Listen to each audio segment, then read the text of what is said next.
Куудул Тынар Курбаналиев башынан жаракат алып, ооруканага түштү. Бул маалыматты Куудул өзү аймактык кабарчыга тастыктады.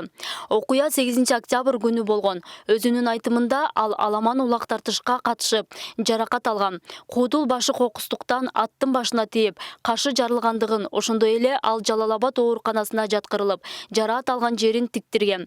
Курбаналиев бүгүн ооруканадан чыгаарын кошумчалады. Маалым болгондо Куудул Сузак районунда болчу. Ал облустук оорукананын нейрохирургия бөлүмүнө жаткырылган. Ага баш мээси чайкалган деген диагноз коюлган.